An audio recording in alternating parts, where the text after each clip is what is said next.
We're back. Well, I'm back anyway. Like I said in the last video, which was after the Manx Grand Prix, I said, Christmas will come, the weather will turn, the Fireblades will arrive, and the next TT's here, and it almost is. So let's have a little update on TMs, new TMs, helmets, bikes, and everything else we can think of. Let's get straight into it.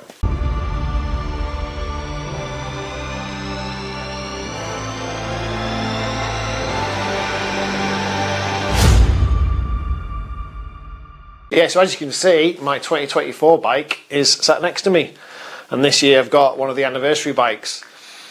So there's a brand new Fireblade this year, 2024 edition, and they've changed loads of stuff on it compared to this one. But I mean, a lot of the race teams are struggling to even get their hands on them, so there was no chance we were going to get them. So if you followed the videos last year, you'll remember that in 2022 and 2023 they sent quite a few of the same bikes back last year that we used the previous year, and we're getting a little bit tired, to be honest. And it sounds a little bit silly to say that a 2-year-old bike's tired, but they do get a hard time with us. Although we treat them well, they're getting pushed and they're getting ridden hard every time they go out. So Honda have sent us 8 new bikes this year, 8 TMs this year. We've got 8 new ones. So we've got 4 white ones and 4 red ones. The white ones are the anniversary edition, so they're a 2022 bike because that's the anniversary, 1992, and the colour scheme to match the original Fireblade from 92. But they're all 24 plates. They all turned up with between 20 and 30 miles on them. So our first job was a run-in. So the bikes arrived middle of March on a horrible rainy Wednesday evening. We went down to the sea terminal and picked them up. Selected our steed for the year, and we had until Easter to get the running mileage done because they're all booked in with AGR, who are our the official Honda partner for us, who do all the work on the bikes. They need to go in. They've got the trackers in now. The Metzler tyres have been put on because they come with a mix of tyres from Pirelli and Bridgestone. So yeah, bikes are running. Tyres are on, trackers are on, big screens are on, and basically they're ready to go now. I'm not going to go through everything on the bike again because basically what we've done to them is the same as what we did last year, and if you want to check that video out from last year, go and have a look. It's quite a good one. So as I just mentioned, we've got 8 TMs this year. In 2022 we ran 8, and then last year Oatsy, who was Mike 6 at the time, he decided it was time for him to hang up the leathers, and he retired. And partly we decided that 7 is okay, like 7 is enough, we can manage with 7. 8's just nice, it's always handy to have the 8th person. But also it was getting kind of tight to try and get somebody in and through the process of doing everything you've got to do to tick all the boxes and pass all your qualifications before TT last year. So we ran with 7, and it was absolutely fine, to be honest. But 8 is ideal. We've been keeping 2 TMs at the grandstand, and I have mentioned this before, and the main reason for that really is that if there's ever a red flag or we need to do a sweep, and what by a sweep I mean, we'll send a travel marshal off from the grandstand and it'll pick riders up and they'll follow that travel marshal. Then we have a second one who then goes on the back of the group. So all the riders are contained between 2 TMs. And if we've got 2 at the grandstand, it means that we've got 2 from the start to do a full sweep lap. Previously to that, we'd set one off from the grandstand and it would pick up riders, and then whoever the TM was at Ballacrane would then come onto the back of the group and they'd be the tail of the sweep. But it's just nice to have the 2 from the start, so just no confusion, easier. And also, we used to have a station up until last year. We had a TM at the Gooseneck. We didn't have that last year. And last year was really good for us in terms of incidents. Wasn't too many, so that didn't become an apparent problem.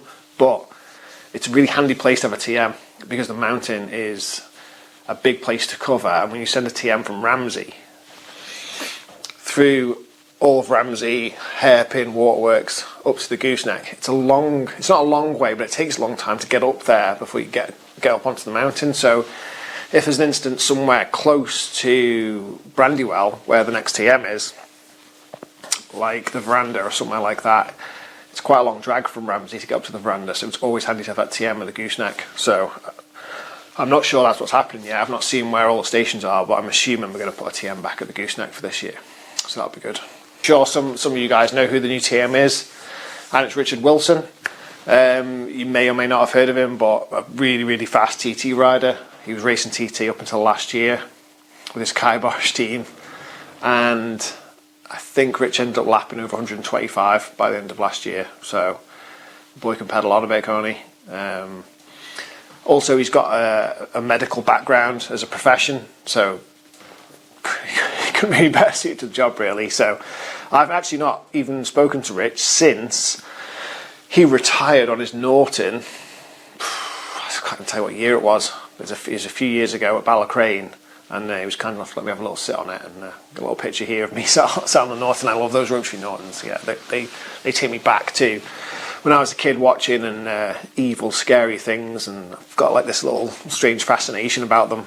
So yeah, again, I've not spoken to Rich since that day. So we'll get together over the next couple of months. We've got a few things where we all need to come together for medical stuff and some bike training things, and we'll have to sit down with him. But we're all in the WhatsApp group, and he's as good a laugh on that as anybody else. So yeah, we'll look forward to working with Rich and learning things from him too about all the medical side. Yeah, he's going to be a good addition to the team. Are we getting new Arais this year? I hope so. I haven't heard yes or no for definite, but then we never do, and Arais just supply them for us, and prize possession every year. Those not long ago, a couple of weeks ago, they released the video of the new lid. So I'll put some bits up here, and that looks really, really nice. I mean, when it comes to colours and it comes to design, it's all subjective, and you can't say that colour's bad or that colour's good. It just depends what you like, and some people won't like it and some people will, and some people will moan about how expensive it is and some people won't care, but I think it looks really good, so I'm looking forward to that. And a follow on from that, I get asked all the time, what's your favourite TT Arai lid that you've got? And that would be this one, 2019. Whenever I see it in pictures or videos, it never does it justice. The yellow always looks a bit washed out and a little bit pale, a bit bland maybe, but in person I think it just looks so good. I mean, I like the colour anyway, but the matte finish. So since I've been doing it since 2016, all the helmets have been gloss, as most helmets are, but this year they did it matte, and it's a really, really nice finish. That they did do a matte one, I think 2013, 14, it was black and red. That's a nice one, but that's before my time. I didn't start till 2016, so yeah, 2019 is my favourite one. There she is, and looking forward to this year's to add to the collection. So I was hoping to get some more videos out over winter, maybe with some of the other guys, but you know what it's like when you're trying to organise things like that. It takes a little bit longer than it does just me picking up the camera, and I don't think anybody wants to see a video every week or 2 weeks of me just going on about things. It's always good to see and hear other people's perspective on things that they feel about the job, or incidents and things that they've been to that are either interesting or sometimes funny too. You know, like there's some really funny stories to do with like certain breakdowns and people trying to find certain ways back and things like that. So, but we'll try and keep the videos coming over the summer. It's obviously way easier to make them during TT when we've got a lot more things to talk about. But that leads me on to Johnny Hegg's video that he did for the official TT, and recorded that back at Manx Grand Prix last year. But if you haven't seen it, I'll stick a link in the description. It's a two-parter that he did with Pritchard and Lee Johnston, and obviously they present it really, really well, and it's filmed really well, and yeah, it's good. It's a good watch. I enjoyed watching it. It's good to see how your job is seen from another set of eyes, and interesting to see like Lee's reaction is quite interesting. Like, I went to Lee's crash when he had his big crash in 17 maybe, at Greba, and he talks about it a little bit in the video. I do remember it because that was my first TT, because my first role as a TM was Manx Grand Prix, or Classic TT as well, they called it then in 2016. So TT17 was my first TT, and it was a practice afternoon, I think, and I was stationed at the grandstand, and just got a shout, instant Greeba Castle. I've actually crashed at Greeba Castle myself. I crashed there in 2013, first night of practice. Manx Grand Prix had an oil leak on my Triumph, and it spat me off through there, but I was going nowhere near as quick as Lee, and I walked away from that one, and there's not many you walk away from, but they can be big there. And I set off from the grandstand, heading out to the incident, and I think somewhere around Braddon Bridge, maybe Union Mills, it was red flagged. And, you know, then it must be something pretty bad if the incident you're already on your way to, they've red flagged the session for. And a bit like Johnny speaks about in the TT video, you know, there's a lot going through your mind, but the first thing goes through your mind when you see the red flag is, okay, this is going to be a big one. And the second thing is, well, at least the session has been stopped, and I don't have to concern myself with other riders on the track now. They should all have been, you know, brought to the side of the road. But you've also got to think about certain places they do stop. There's certain red flag points, but riders will see a red flag, go past it, and then stop somewhere else randomly, and they just assume that everyone stopped. And sometimes marshals are wandering the road and things, so you just got to be really aware when there's a red flag situation. You're still riding around. But yeah, I remember approaching it, and it was a massive fireball, but that had happened at the immediacy of the crash, and that had been dealt with. And the marshals there are really, really good. The marshals around the course are great anyway, but they see quite a few incidents in that section, and they dealt with it, got the fire out. Lee was still on the road, the bike was still on the road. It was a right mess. We ended up sending another TM. It was Mike 3 from Brandywell to help, because sometimes with those incidents there's so much going on. Lee was in a bad way. The bike it wasn't in one piece. There was one big piece that was not wheelable, so it needed to be dragged. I think I've got a picture of this somewhere. We were pulling it away. Wrecked a cell. And I think there was some damage to some of maybe the trees as well. So there was loads to sort out. We also needed to get a sweeper on to deal with the road, because it had the fire on, oil, and to sweep up any of the tree debris as well. So I think the sweeper needed to be escorted on too. So lots going on. I'm starting to get a little bit lost in the detail, but yeah, Lee was in a bad way. But EdMed, they weren't too far away. They got there, they were straight on the case, they got him stabilised. It took a little while for it all to happen, I'd say. We were there a good half an hour, getting him stable and getting him moved. And Lee won't remember any of this. He had terrible injuries, including a bleed on the brain, and he doesn't remember anything about it. But after we got him away, we'll just do a visual check of the road again. So we like to go back to where we can first see it start and where it ultimately finishes, and just visually pick up anything that it might be missed. Obviously, the fiberglass, bits of metal, things like that you don't want to be running over. And while I was looking for bits, I saw Lee's transponder, so I grabbed his transponder, a few bolts and a few other bits, stuck them in my pocket, got back to the bike, and eventually we were moved on around the rest of the course. And I think then we had a break for lunch, so we're riding around, and I get back to the grandstand, and I get a buzz on the radio, and they're saying, I'm not sure if you've got Lee Johnston in your back pocket, but last thing we heard, he was at Nobles Hospital because his transponder's been pinging off around the course as he'd been going.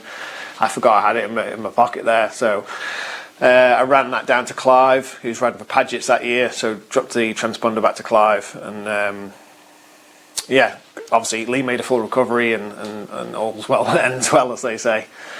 But yeah, that was quite a big one, and probably one of the first big ones that I went to. Definitely the first red flag incident that I'd been to. So yeah, it was interesting to see Lee's take on that from the official TT podcast video that they did with Johnny.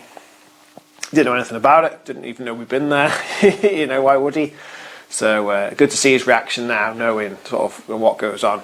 The other interesting video that popped up last week, Dom Herbertson did an update on basically the back end of his season. So he just sort of done it now, which included the Manx Grand Prix and then Macau. And typical Dom, he, if you don't know, he had a crash at the Manx. He was coming out of Sarah's Cottage, climbing up Lamb Fell before you got into Cronkabody. And there's 2 fast rights and then a really fast left before you then go up and thread the needle before you get up onto Cronkabody. And as he flicked it left, he had oil on his tyre and it spat him off.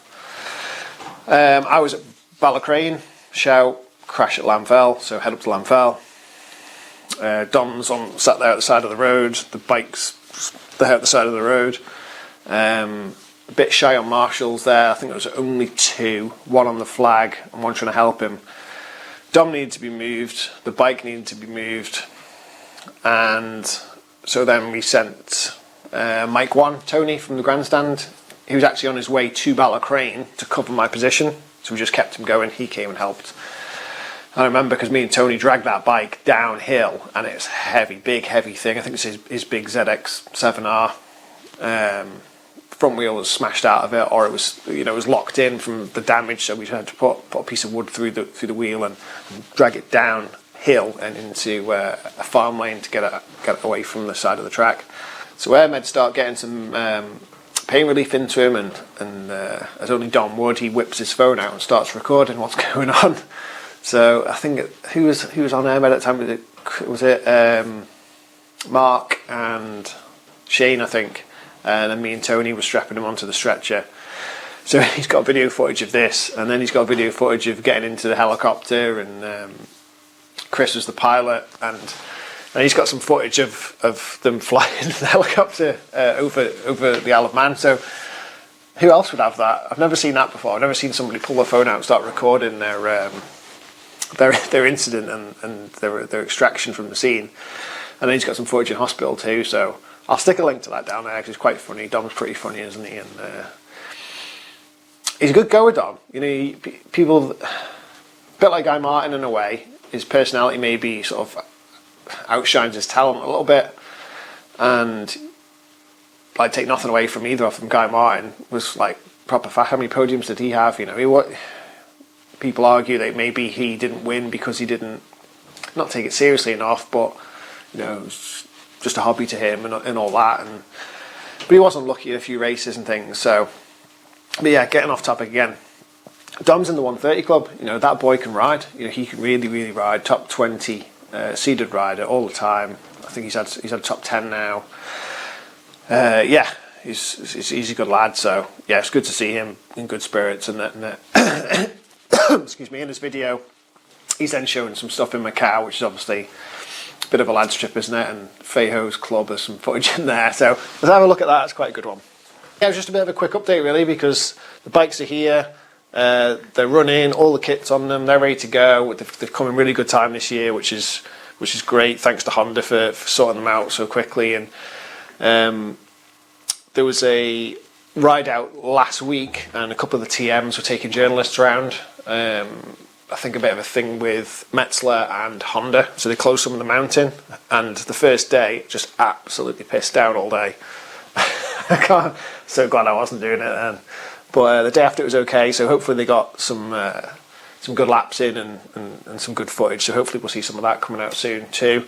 But yeah, nothing else to report now really until practice week. So the week before practice, if we've got anything else that of interest that we can sort of talk about, I'll get another video out. Any questions you want to ask about anything to do with this, fire them down below. And we'll put another Q&A together before practice starts this year. Anything to do with bikes, helmets, positions, anything to do with what we do, just ask the questions below and we'll get them answered for you. But yeah, thanks again. Hope this one wasn't too boring, and we'll see you in a few weeks when we've got some more exciting things to talk about.